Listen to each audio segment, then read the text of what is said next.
Okay, I see there is more than 40 people already, so I guess that most of the people that were able to join already did at this point. So I would start. So welcome everyone. I'm very happy to see that this meeting has a lot of participants, and as I was saying, it was very difficult to find the right time zone to meet all the needs, and also depending on the various time zone people live in. So I'm very happy to see there are so many participants today. It is something I was concerned about, the timing. So thank you all for being here. Anyway, this will be recorded, so it will be available for you to rewatch, and also for people who are not able to join today. So before we start, I would like to thank Professor Alexander Serebrenik for accepting our invitation to give this tutorial.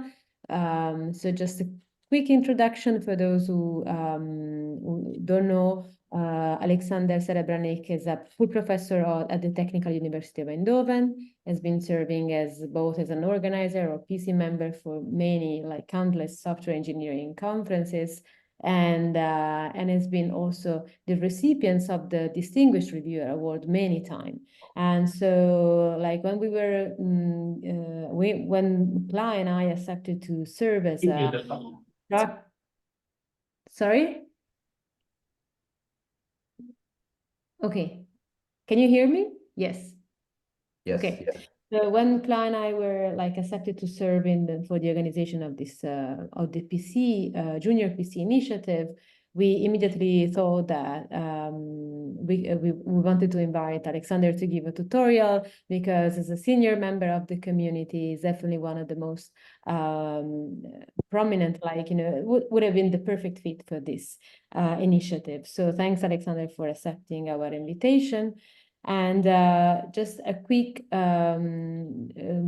useful information for people who are joining. As I say, there will be a recording, so you can rewatch, and we will be available, Kla and I, for support during all the reviewing process. So the goal, in line with the goal of this initiative, which is to train the future generation of MSR reviewers, we will be available to answer all your questions and doubts, and you will be receiving all the communication that regular PC member actually will be receiving, including reviewing guidelines. So don't be concerned about this. And if you need any help, or you need to ask any clarification questions, just feel free to reach out via email, and we will be available for providing support and help.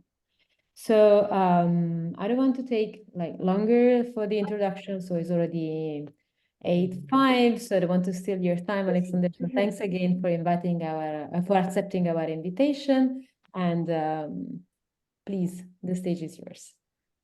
Thank you very much, Nicole. It is a great pleasure for me to be here.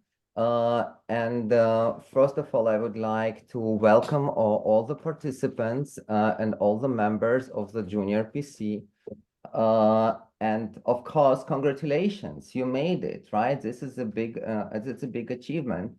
MSR is a good conference. It's also a prestigious conference. In some kind of rankings, it has A ranking or whatever ranking. It is a great place to be, and it's a great honor to serve on the program committee of MSR.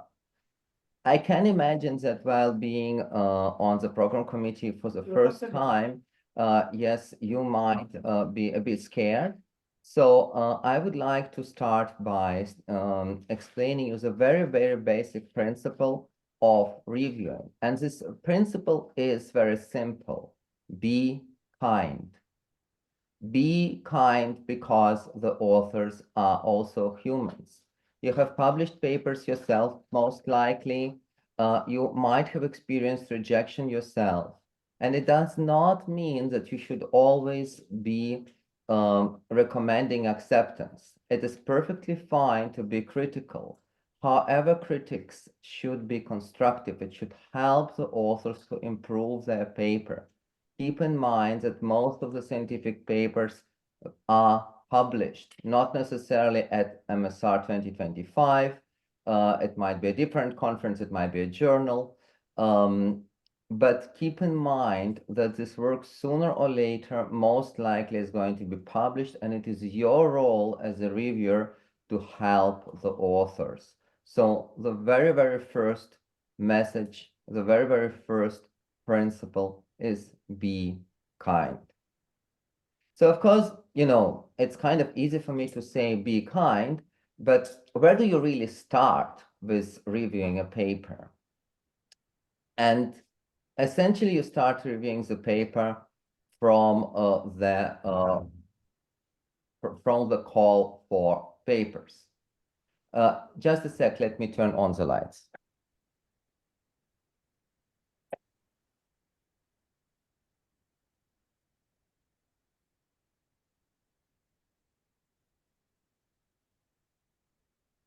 I apologize for the interruption. So you start with a call for papers. The call for papers is usually prepared by the program committee chairs, and you specifically for MSR, you will see the link on the website and also QR code in the corner of the slide. So if you read the call, you will see things like what the conference is about, what kind of topics are considered to be important. But most important, this call will state what are the criteria that the authors need to keep in mind when preparing the paper, and what are the criteria you as a reviewer should keep in mind while reviewing the paper. And specifically in the case of MSR 2025, there are 5 criteria: soundness, relevance, novelty, replicability, and presentation. So this is not a standard list. While many of those elements, such as soundness and novelty, you will see with these names or maybe slightly different names at other conferences. Others, such as replicability, might be more or less prominent depending on what kind of conference you will consider. MSR is an empirical conference, meaning that we believe that the truth can be obtained through observation. And this is why many of our studies are expected to be replicable. We are going to talk about each one of those 5 criteria in the moment. So let us start with soundness. Soundness is essentially about strength of your argument. If your bricks are not strong enough, the house is not going to hold, even if it looks great and even if it promised to be the best house imaginable. The construction should hold the weight. It should be built according to the laws of architecture and civil engineering. By the same token, when we are talking about soundness of empirical studies, the study should be conducted as it is supposed to be. Specifically, we will be typically looking at the relation between 4 parts, between research questions, research methods, research findings, and discussion. For example, we expect to see papers to state research questions explicitly, and we expect the research methods to be appropriate to answer those research questions. For example, if the research question is related to improving the way software developers work, but the research method does not refer to developers in any form or shape, then there is a misalignment between the research question and the research method. The same, has the method been applied correctly? For example, if you're doing statistical analysis, have you used appropriate statistical methods? Or if you are doing qualitative work, have you followed best practices? And there are a whole bunch of best practices which you might have considered following. And if no, why not?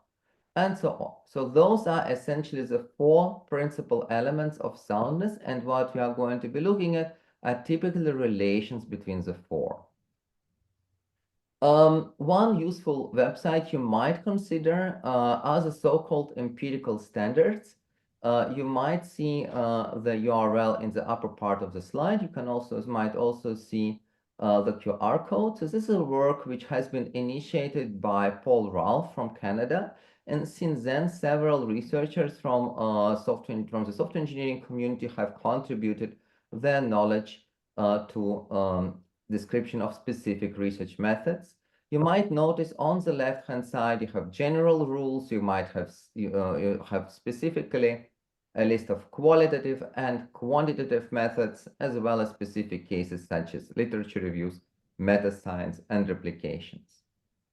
So what is important to see here is that each method contains a short description of what the method is, what kind of attributes are essential, so what would you expect to see if this particular method is applied in a specific study, and what kind of attributes are desirable.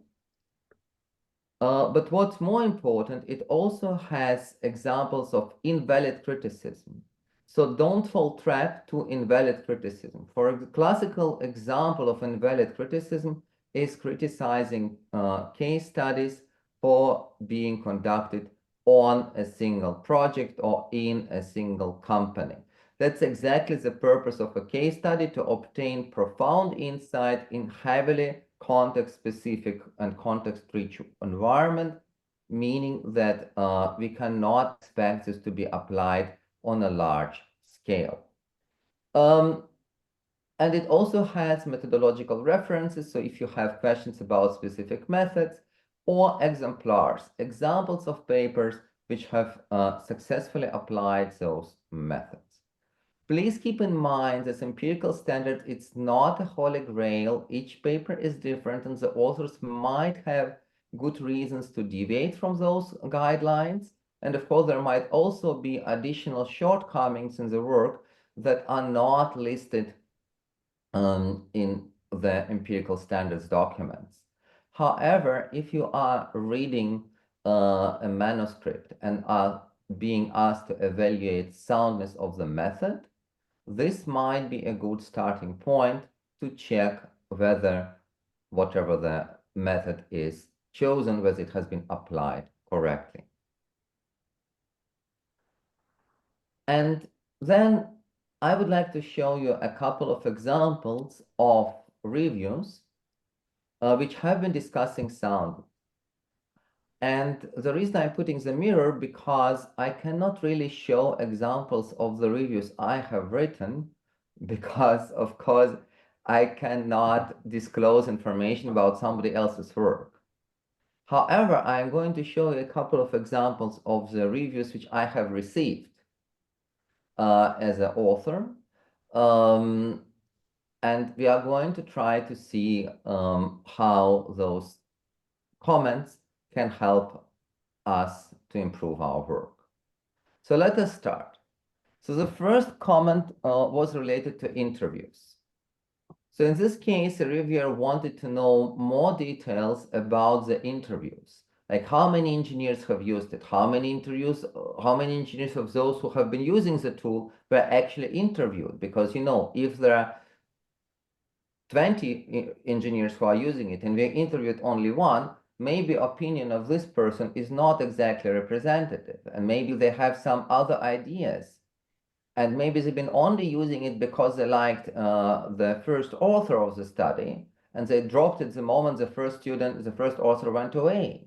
So in this particular case, the reviewer has questions about soundness of the approach, soundness of the interviewing approach. Another example is more tricky. It is a statistical example. You might be familiar with non-parametric tests, the so-called Mann-Whitney test. We are comparing two distributions. And one of the basic assumptions of this test is that the data is independent. But in this case, we have incorrectly applied it to data which is corresponding to subsequent versions of a software package. And as the reviewer has pointed out, the next version can actually be dependent on the previous one. So the basic assumption of the Mann-Whitney U-test has been violated. It's a relatively recent feedback which I received, which is completely correct, and I recognize it. And now I'm looking for solutions and checking statistical books to try to see what would be the right way to analyze this kind of data. Okay, let us go to the next criterion. So the next criterion was relevance. And relevance is, of course, all about the relation between our study, which is on the left, and the real world. Because in the lab setting, based on the books, based on small scale evaluations, we might get completely different ideas. And the main principle of relevance is that we need to go outside of our ivory tower of research. Classical example of a criticism when it comes to relevance is related to motivation. It's related to impact. Why on earth is the paper worth somebody else's time? Who is going to be happy if whatever work, whatever study has been done is published? What have we learned from it? And we here can refer, of course, to software developers, but can equally well refer to other people who are involved in creating software, testers, managers, architects, in teaching about software or in conducting research about software. It is perfectly fine to have a scientific paper with your fellow researchers as the primary stakeholders, as the primary beneficiaries of your findings. However, this should be clear. Software engineering is an applied discipline. We are not expected to conduct studies merely because we like them. We are expected to help someone, whoever this person might be. Okay, let us move to the next one. The next one is novelty. And you probably have heard this quote from Newton that he saw further because he was standing on the shoulders of giants. So we all stand on the shoulders of giants. So of course the concept of novelty is relative. Very few of us can reasonably well argue that they have invented something that has changed the world without any reference to the previous body of knowledge. However, we cannot only reshuffle the previous body of knowledge. There should be at least a small contribution, a small novelty going beyond what we know. And of course, when you are criticizing, when you are looking at novelty, when you are trying to criticize a work in relationship to novelty, you need to position the work you are evaluating with respect to the scientific literature. So it is not good enough to say this work is not novel, it is commonplace, or it is whatever. You always need to justify your claim by referring to specific scientific publications. It is not novel because Johnson and Smith have published an article in 2018 that has achieved similar results or has addressed the same problem, and the comparison is missing. So novelty is always relative, and when you are writing a paper, you need to state your novelty. When you are reviewing a paper, you can expect the authors to state novelty. Be mindful. Archive is amazing. We all like archive. But at the same time, archive is not a peer-reviewed publication. And at least ICSI, which is a big conference collocated with MSR, does not allow us to refer to archive as previous publication. So if you have seen some results which have not been published anywhere else, but you have observed that similar results have been published on archive, this is not a detraction for the author's novelty.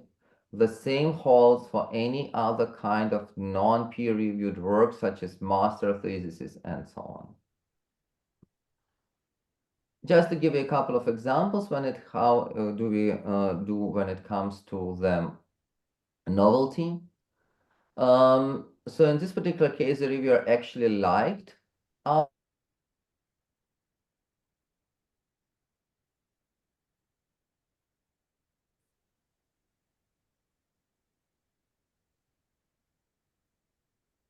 Oh, it seems like we lost Alexander. I guess it will be reconnecting soon.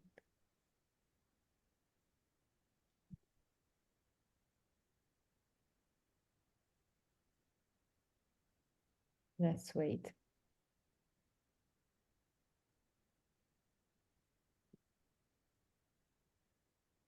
So guys, if you're everything is clear on your side and you can hear, and so please let us know if you experience any technical problems.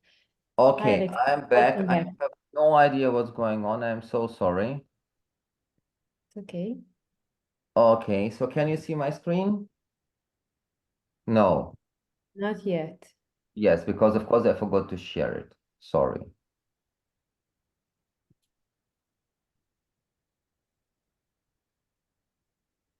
Okay, is it better? Yes, it is Okay, back. good. Thank you so much, and I apologize for the glitch. So in this particular case, so we've been talking about novelty. You might remember we've been talking about novelty, and in this particular case, the reviewer actually liked our work, but observed that the idea of commit-based prediction is less novel since several previous publications have done something similar. And then the author adds a very useful sentence saying that these papers do not really focus on exactly what we have focused. However, one of them is kind of comes close to what we were doing. So obviously, when you are getting this kind of feedback, as an author, I now know what to do. I need to check those three references and either see what are the differences. Maybe the reviewer is not right. Maybe there are sufficient differences. And then I need to present it in a more clear way. Or I need, if there is similarity is just too high, then I need to see how my work can improve on the previous work, for example, by being more efficient or more accurate, and so on and so on. So this is, of course, my favorite character, because essentially this is, I mean, you probably recognize it. It's, of course, IKEA, but I mean, this is how I feel when I'm trying to do anything with IKEA. And this is exactly the bottom line of replicability. So you have a plan, which is essentially a scientific paper, and then you are trying to build a closet or a table or whatever you might consider. And unfortunately, sometimes you want to build a table and you end up with a closet. So replicability is essentially related to the notion of open data and open infra in general. MSR is one of the leading conferences in application of data science techniques to software engineering. So it is not so surprising that MSR has established a very explicit open data policy. Please be mindful that it does not mean that everything you are doing should be accessible for everybody. It is not always possible. For example, if you are working in a company-specific context, company might feel less inclined to share information about their source code. Or if you are interviewing people and asking questions about topics which might be considered to be sensitive, like negative experiences at the workplace, your institutional review board or ethical review board or whatever it might be called at your place might require you not to disclose this information. So this is why the open data policy of MSR offers the authors two opportunities. They either should share their data and code, or they should provide an explanation why it cannot be shared. So when you are reviewing a paper, you can expect either seeing a link to a place, to a repository, to a website where data and code can be found, or an explanation why some of the data or all of the data cannot be shared. Ideally, the authors should share as much as possible. For example, even if the interviews cannot be shared, maybe the code book can be shared for those of you familiar with open coding.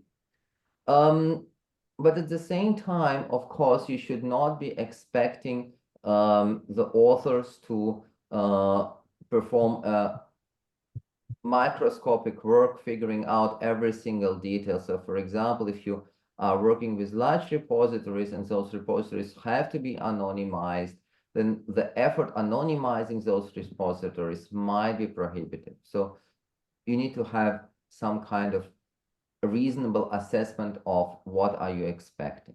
Of course, if data and code are shared, it is part of the responsibility of the artifacts evaluator to check whether the description of those data and code in the paper corresponds to what can actually be found as a supplementary material or in the data. Here we see a couple of examples of the reviews I have received. So for example, in this case, we've been talking about 39 large software applications. What is large? What is 39? Or, for example, we have included several tables in the paper, and it is hard to find how those tables are connected to the replication package. So if your replication package includes scripts, it's very nice if those scripts can generate those tables. It's not always possible, but then you would expect at least some indication, okay, this data is coming from, this table data is coming from this file or that file, and so on. So let me move to the last element, and the last element is presentation, right? And presentations is sometimes underplayed as being the smallest one of the 5 concerns which you are addressing while reviewing papers. But please be mindful that bad presentation can ruin the work simply because it will make it incomprehensible and the reviewer will not be able to assess soundness, novelty, replicability, or relevance of the work. So here you see another example. The write-up is not well structured. For example, the approach at least partially describing experimental results, and then the reviewer says there should be a section which is actually called approach. So it's not only about the language, it's also about the visuals, tables, figures. It's also about the structure. It's also about figures and so on. Good. So those are examples of questions you might consider asking yourself when assessing presentation. For example, are the figures or tables legible? If you're talking about images, are they appropriate for colorblind individuals? Is the English reasonable? Be careful, it's not an English exam, right? English is not the first language for most of us. Most of us make mistakes when we write in English, but English should be reasonable. This means that the reader, you, the assessor, should be able to understand what the authors want to say, independently from small grammatical mistakes. You can pinpoint grammatical mistakes, of course, but please refrain from asking the authors to perform proofreading by a native speaker. This is actually quite offensive. First of all, because being a native speaker does not equate you with ability to produce reasonable technical text. And second, because obviously involving such a native speaker might not always be possible because of financial reasons or because of the availability reasons. You can always ask the authors to carefully proofread the text. That's absolutely fine, but please do not refer to native speakers. Okay. And again, let me repeat the point I made in the very beginning of this talk, of this tutorial. Please be kind. When criticizing the work of the authors, please remember that they have invested a significant part of their time to produce this text, to make this work. Does not mean that you should always be supporting every single submission. You can be critical, but please be constructive. So what does it actually mean? So just to show you a couple of examples, the 3 sentences on the slide essentially convey the same message. You should also include a section with threats to validity to describe the limitations of your study, right? This can be seen as quite confrontational because we are explicitly referring to the second person pronouns. You should, like you, really you, should include a section. We can add up a little bit by suggesting please consider including a section. In this case, you are giving the authors more autonomy rather than demanding explicitly. And finally, you can also just say, you know, such a section can further improve the paper without necessarily explicitly referring to the authors. So if you are looking at this scale, you might see that the first one is the most direct, the most explicit, the last one is the less direct, and essentially leaves the authors much more leeway. So depending on what you want to say, be careful and try to be kind. So as I said, the review should be constructive. And last year at ICSI in Lisbon, Laura Inozemtseva, who has won a most influential paper, so it was a paper from 2014 that has the largest impact on the community, told the story of this work and told the story how this paper has been repeatedly rejected. So you might notice that some of the better papers in our community are being repeatedly rejected. And she referred to several characteristics of constructive reviews. So reviews should be specific. So don't tell that the font is too small. Tell where exactly the font is too small. Tell exactly what the problem is. Give an example.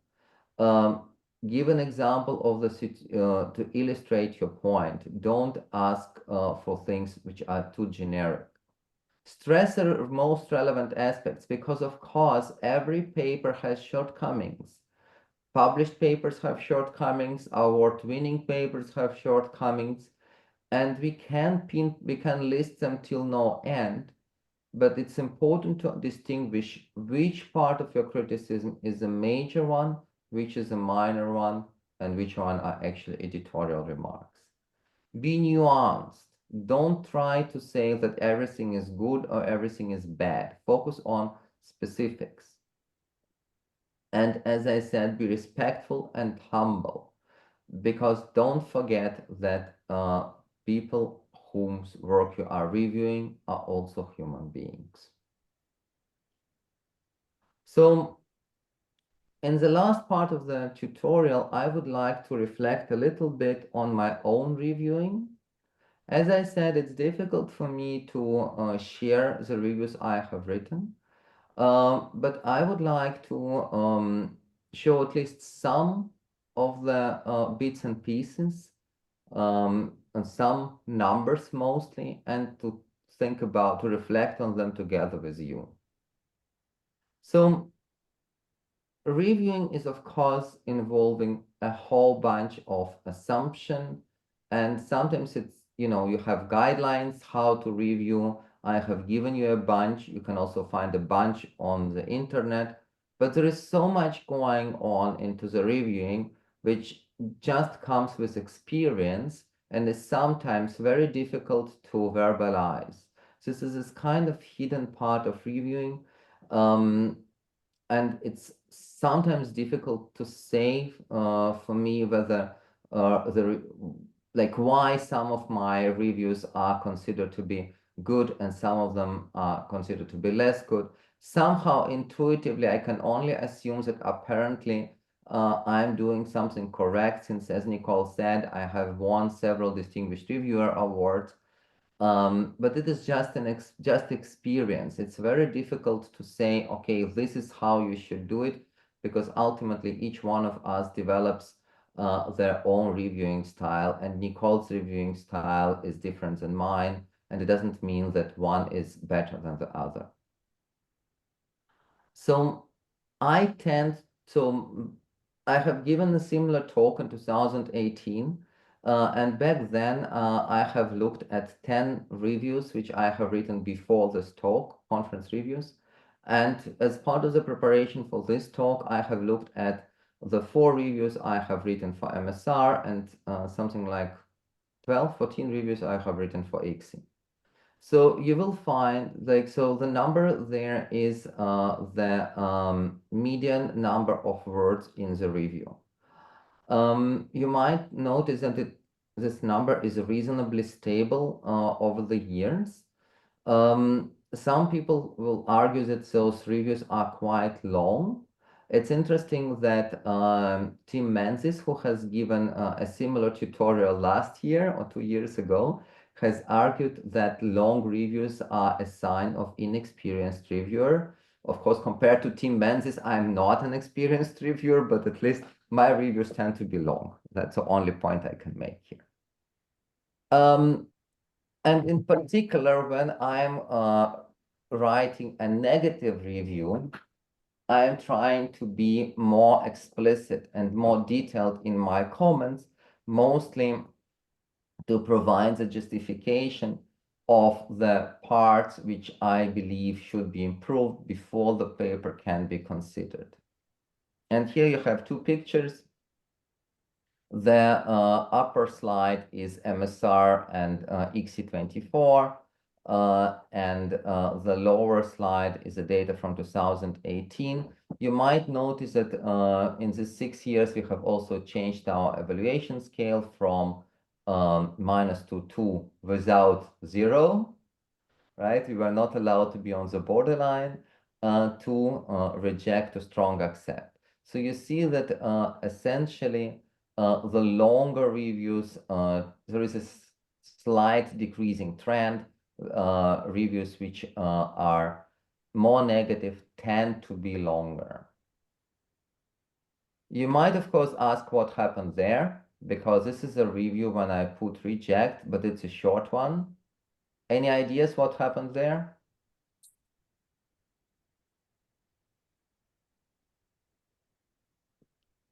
Maybe the author disclosed their information in the paper. That's actually a very good point, but usually this is something which is being checked by the program committee chairs, and this should not even gone to the reviews. Of course, it's not always working, and sometimes indeed as a reviewer you stumble upon double anonymity violations, but this is not what's going on here. Okay. Other guess? But it's a very good guess. Was it a incomplete paper with fewer pages? Yeah, that's a tricky one, right? So papers, of course, when you are saying the paper should have so many pages, it does not mean that the paper should use all those pages completely. So having a shorter paper is not necessarily problematic. Of course, it can become problematic if you feel that part of the work is not done, for the simple reason that, you know, you still had a couple of pages to elaborate more on some things. No, what happened here was essentially an out-of-scope issue. So what is scope? Scope is what the MSR community, specifically represented by the program chairs, believe to be MSR. And in fact, if you look at the early editions of MSR, the first editions of MSR, you might find that the scope has changed a little bit. So this year, and this is a definition from the call for paper from this year, the program chairs has defined MSR as data from software repositories, either solely or combined with data from other sources. And they also stress that it can have many shapes and forms, for example, applying existing data science, machine learning, or AI techniques, empirical validated applications, and of course, cross-cutting concerns around engineering of such systems. So in the paper I've been referring to was out of scope. So I believe that the submission did not match the description of the engineering problem that we are supposed to be addressing in our work. And this is why the review was short, but I voted reject.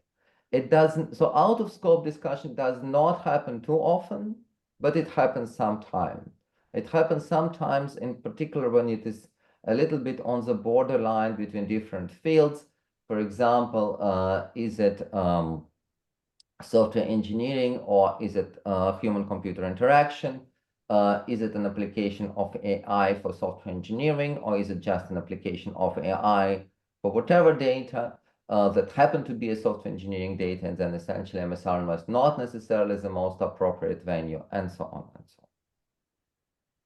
So what else do I typically do in my reviews? I typically recommend papers. It really depends, of course, on the paper I'm reviewing, but most of the times I cannot claim that I know everything about a specific domain, but I can suggest the authors a couple of references that they might consider checking when revising their manuscript. I am trying to take time when I'm reviewing. So typically I'm reading a paper and making annotations, and I'm writing the review the next day. This allows me to take some distance from the paper and to try to reflect on the main contribution as opposed to very detailed remarks. Not all remarks I'm putting in my annotations end up in the review. Time is a difficult matter, however, because of course we also need to respect the deadlines. And specifically for conference reviewing, you need to be mindful that by being late, you are essentially directly affecting other people.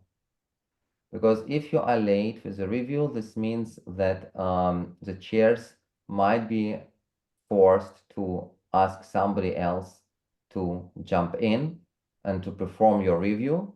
So if you submit your review 3 days later, then somebody else has already been called upon. I mean, from the author's perspective, it's fine, they will get 4 reviews, but be mindful that time of your fellow reviewers is valuable, so be on time and respect the deadlines.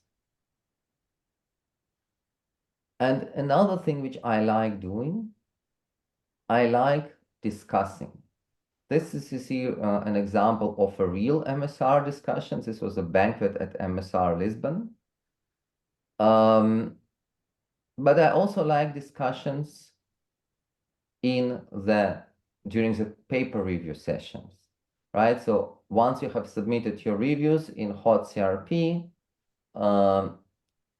this is when you read each other's reviews and try to learn from them, and then discuss whether the paper has to merits acceptance, and what do you actually think about its weaknesses and its strengths. As usual, the recommendation is to try and accept as many papers as possible. So trying to focus on the positive sides of the work, but of course, being mindful of the shortcomings. So to summarize, when you are reviewing papers for the upcoming edition of MSR, please start by reading the call for papers. The call for papers lists 5 evaluation criteria: soundness, relevance, novelty, replicability, and presentation.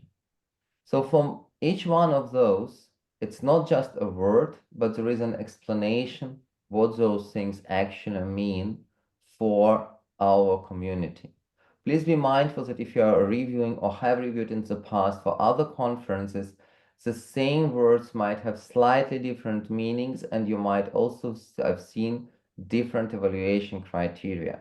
For example, if you have evaluated before on new ideas tracks or early results tracks, this is where the novelty aspect becomes much more important, as opposed to the rigorous application of, for example, statistical analysis, because it's mostly about the idea, right? If you are talking about the MSR data showcase, then what's important is the potential of this data set, replicability of the study, its clarity of what one can actually do with this data set, as opposed to, for example, soundness and so on, right? So be mindful of what criteria are important for your particular review task.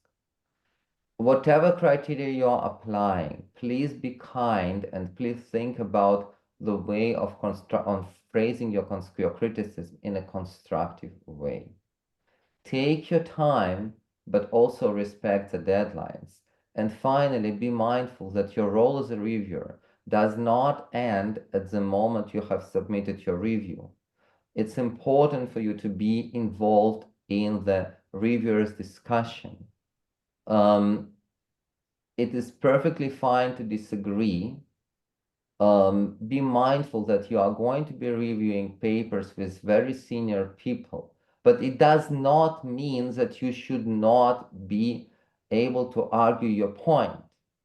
Your seniority and seniority of other reviewers is not a matter of concern. We are all researchers. We are all trying to find the best for every single submission.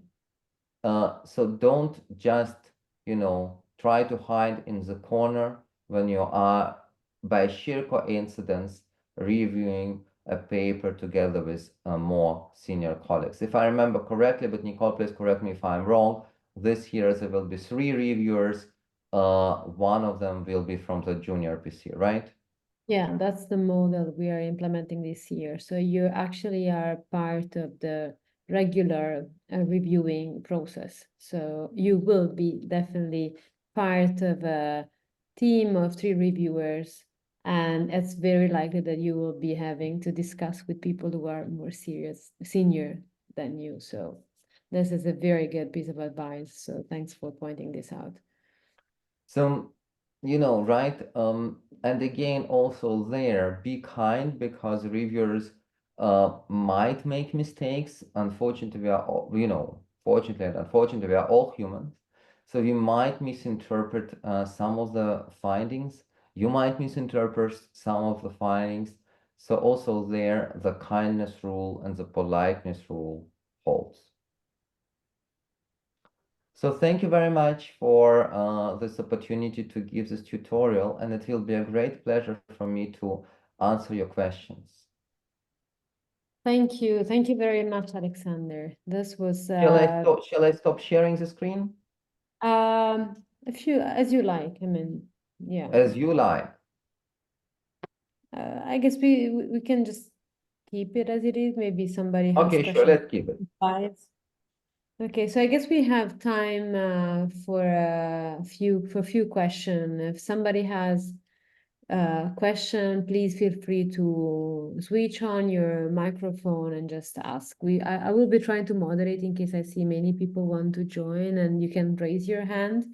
I guess you have some tool here. Yeah, so there is a question in the chat whether the slides are going to be made Yeah. available. So the slides are, I have shared them with Nicole, so as far as I'm concerned, they can be easily shared. Okay, and we will be sharing, as I said, we will be sharing the recording of the meeting anyway, which I guess is also very useful. So I see there are some questions. So I will name people in the order I see on my screen. So sorry for not respecting the order. So I see Ayesha Sidika Nipu. Maybe you want to go first? Mm-hmm. Thank you. Thanks for the nice presentation. I have a question, which is, if we are not confident enough to review one of the papers we are assigned to, then what should be done? Well, it's a difficult question. You cannot do that much, because the only thing you can essentially indicate your confidence is being low, because typically, I'm sorry, I have not seen the review form of this year, but usually you have a way to indicate your confidence. Just put it low, and once all the reviews have been submitted, then typically the chairs will notice if none of the reviewers has sufficient confidence, and they might assign somebody else. But sometimes you are just the only one, and you know, there is sufficient expertise among the reviewers. Please be mindful that confidence is a tricky thing. You might be perfectly competent, but just miss a little bit of confidence. So don't try to think that, you know, you are a junior PC member, so of course, you know, you cannot be confident in your evaluation. You can and you should. Thanks. And yeah, just, you know, as soon as you receive your assignment, this is more about like the procedure. Please just go and check on the platform. So if you realize any of the paper that is really very far from your domain of knowledge and expertise, it's better, you know, to warn us right ahead so we can think about any replacement. Yeah, and as Olga is saying in the chat, bidding, of course, helps, right? So Yes. as part of the process, you are going to indicate which papers you would like to review, and this process is known as bidding. And while there is no guarantee that you are going to get only papers that you actually been interested in, usually this is somehow taken into account. And another, since we are using OutCRP this year again, another thing which is very useful is to keep your profile up to date. So you have the possibility to select the topics, and you can express like on a range of value whether you are confident or familiar with a topic or not. And also among the topic you will also find, let's say, also empirical approaches. So you will have also the possibility to express preferences regarding the methodologies behind the topics. So there will be multiple ways of ensuring that we have the optimal match between the expertise of the reviewer and the topic of the paper. So it's very unlikely that you will get, you know, paper that you will not be able or feel not confident at all to review, but just in case it happens, just feel free to ping out and to reach out as soon as possible so we can try to fix. And yes, so if this answers your question, I guess we can proceed with Minhyuk Ko. Sorry for mispronouncing any of your names. Oh, you did it well, don't worry. Yeah. I mean, thank you for your presentation as well. And at the novelty section, you mentioned that like the novelty, there should be a small novelty. But at the same time, I assume the small novelty cannot be too small. So how do you know if it's like small enough to get accepted? Well, yes, it's of course a tricky thing, right? So when I'm talking about small novelty, I'm essentially talking about, you know, don't expect revolutionary ideas from every single paper. Non-revolutionary but sound ideas and interesting ideas are more than enough. At the same time, of course, the work should be sufficiently novel. You should be able to explain why, like the author should be able to explain, and you should be able to appreciate why the novelty is, like what is a novelty there. This is tricky because it is subjective. There is no way novelty can be assessed automatically. I'm sorry, at least I cannot imagine it being assessable automatically. It's essentially the job of the authors to explicitly clarify their contribution. And if you disagree with them, then it becomes interesting, but then you need to be able to pinpoint a publication that really has covered part of their claims. I'm feeling that I'm not giving a good answer, but I'm really struggling here. Nicole, what do you, can you help me out? No, I definitely agree. And I would say along the same line that whenever we recommend like authors to check for related work, it is always a very good thing, a good practice to provide at least a few links and references. So whenever we have doubts about novelty or we have doubts that the authors which is very connected, are not aware of some relevant related work, it is a good practice to always provide links. Otherwise, it's not a constructive feedback. So the idea is always to give the authors the opportunity to clarify in what their contribution is novel. And if you're not convinced, you always provide, references to works that are related and that might be relevant for the authors to check. Yeah, so one of maybe 2 points from my side on this one. One is related to the fact that we tend to reinvent the wheel as a community, as a software, right? So sometimes we come up with new names for old things. So of course, if you are going to go on Scholar and try to find the new name, we will not find anything. So try to think a little bit out of the box, how the thing could have been called, right? This can help to find related work that the authors might have missed. That's one. And another one is, and this is mostly related to my own area of expertise. So since I'm studying human aspects, oftentimes studies of software engineers are essentially not so dramatically different from studies of other professionals or workplace studies or whatnot. This kind of means that there might be literature on similar topics outside of the software engineering domain. Several years ago, I've been evaluating a paper. Please don't tell its authors. The paper got accepted, and it was a very nice paper. It was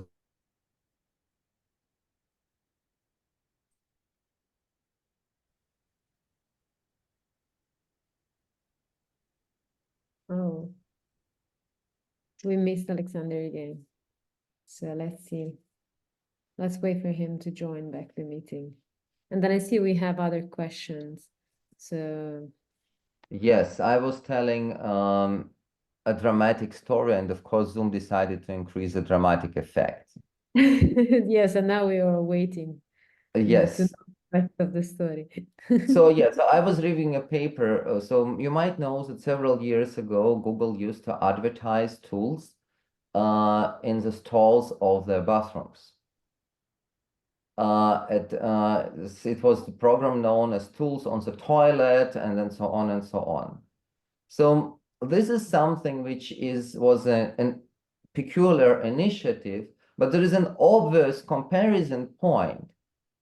Bathroom advertisement in airports and clubs and whatnot, right? It's not about software engineering, but the similarity is striking. So of course the authors should have compared their findings with the results which we just know as human beings.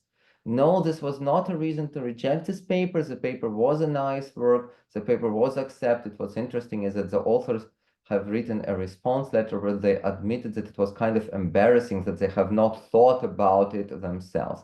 So I think this is the point where you can really easily help the author to improve their work. And I see we have another question from Mathieu Nassif. Hi, Mathieu.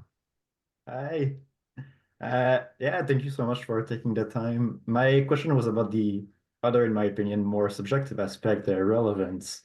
And I always struggle, aside from obviously the extremes, how can I judge if something is not relevant? Because maybe I don't see a nice application of the research, but obviously the researchers, well, I assume they see value in their work.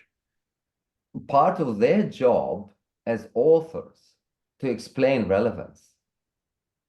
So the fact that you are studying software engineering data kind of makes it easier to argue for relevance, but it's not automatic. You need to be able, so the authors should make it explicit whom are they going to help, reviewer, tester, developer, manager, or researcher, educator, and in what ways. So they should argue for relevance. If they do not do not do it well enough, you could say, well, I can imagine that this data could be beneficial or that this study could benefit those and those, but the author should have made this point explicit.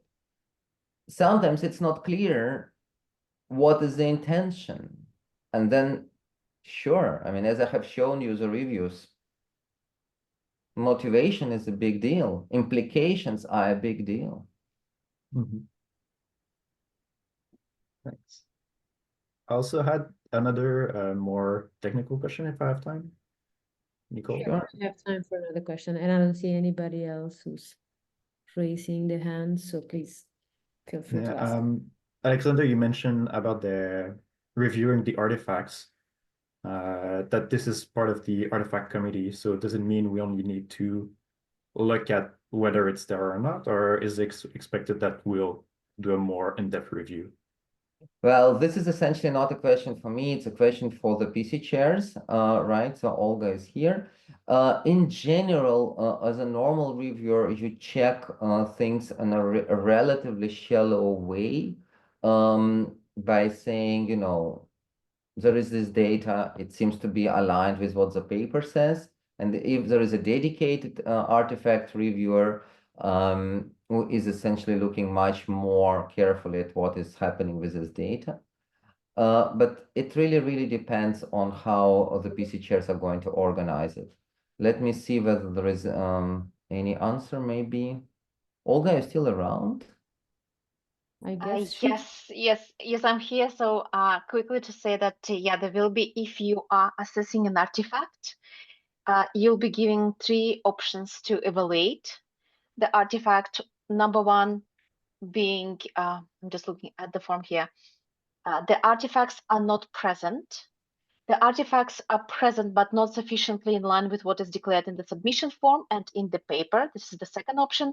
And the last option, the artifacts are present and sufficiently in line with what was declared in the submission form and in the paper. So these are the 3 sort of evaluation criteria we are using for the artifact assessment.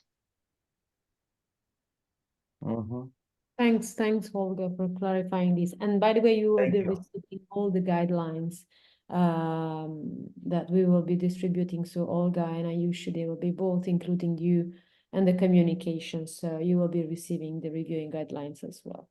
And Okay. so I don't know. I guess we're a little bit like out of time. So I see there is another question, but it's really So actually, I don't know, right? I mean, my Outlook said that it's a meeting till 10. So I have another 55 minutes. So what No, as about we agreed, I mean, we agreed for an hour, so we don't want to keep you, Alexander. So you've been already so nice to accept our invitation. So I would like to ask if you have another question, another time for another question. The meeting Sure. I mean, there is a question in the chat, and there is also a question in there is also hand raised. So that we have hand raised. So. no, but there's also a question in the chat.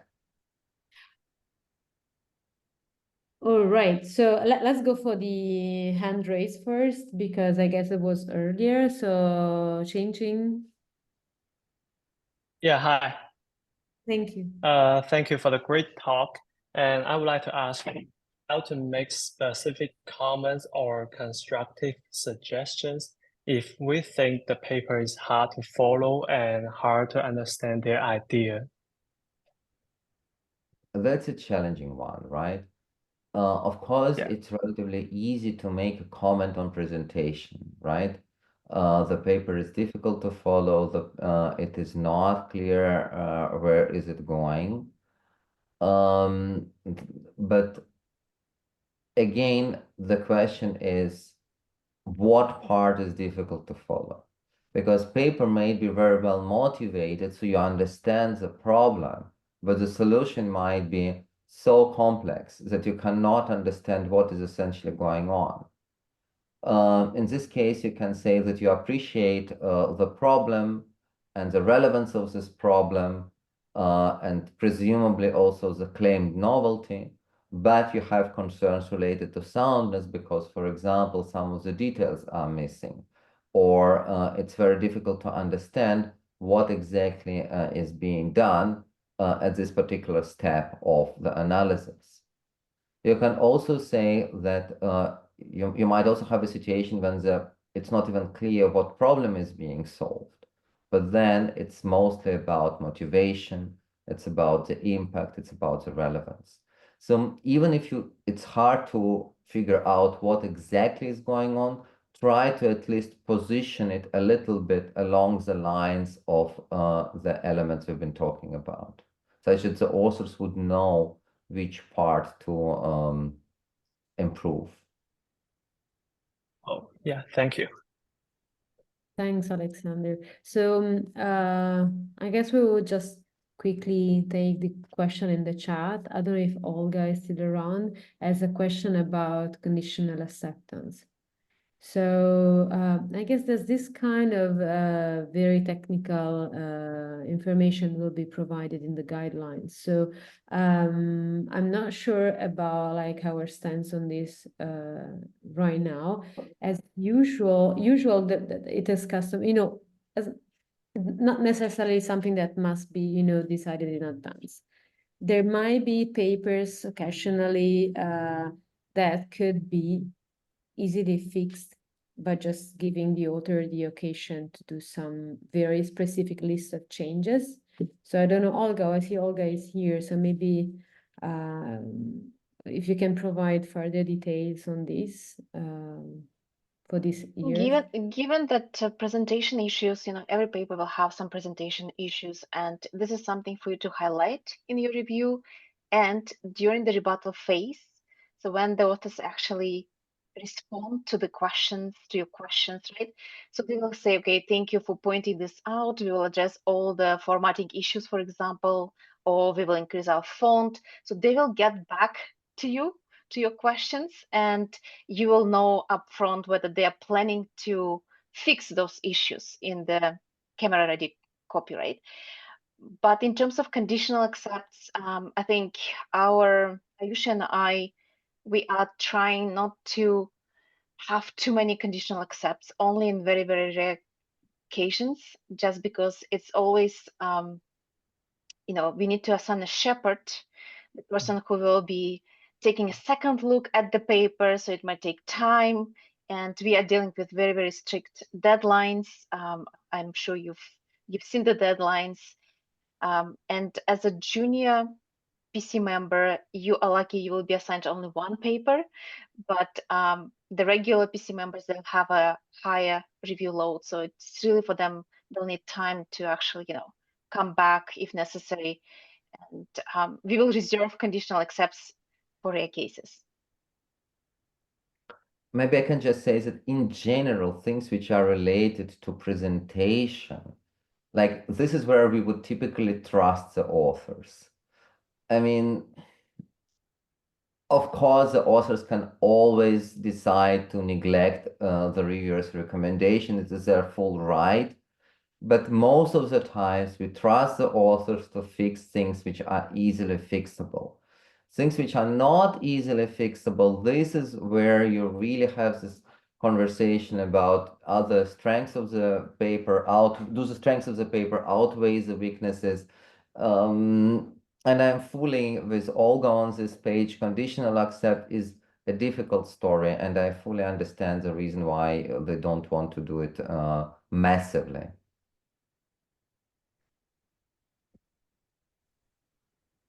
Okay, so I don't see any other question coming. So as I say, this will be available for those who already attended and want to rewatch it, or for those who couldn't make it. So thanks again, Alexander, for giving this tutorial, which I also learned a lot. I was so eager to attend this. So thanks for accepting our invitation. And since Olga is here, so let's thank also Olga and Ayush who are organizing the main track. And as I said, you will be part of the review process. So you'll be involved in the regular reviewing timeline. But feel free to reach out to both me and Clara for any suggestion or question or advice you might think you need, because you're still part of the Junior PC program. So you're here also for training purposes. So don't be afraid of asking any clarification question, additional information you may need to complete your reviewing load. So I guess this is a wrap. So thanks again to everybody for attending, and to Alexander for giving the tutorial, and to all the organizer for organizing this edition of MSR.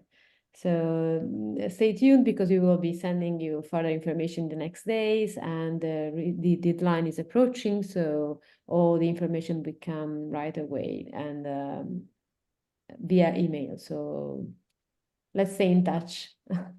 Looking forward Thank to you very much for inviting me, Nicole. Thank you, Clara, who is not here. Olga, thank you very much for running MSR this year. It's a challenging process, folks. You need really to appreciate what Olga and Ayusha are going to be doing in the coming weeks and what they're already doing. And lots of success. And if you have any questions about my tutorial, please feel free to reach out. Please don't ask me specific questions about the papers you've been assigned to review, because we might have conflicts of interest. But of course, questions about tutorial anytime. Thank you again. Thank you, everyone. Thank you so Bye. much, Alexander. Thank you, Nicole. Bye. Thank you. Thank you, Bye. Nicole. Thank you. Thank you. Bye.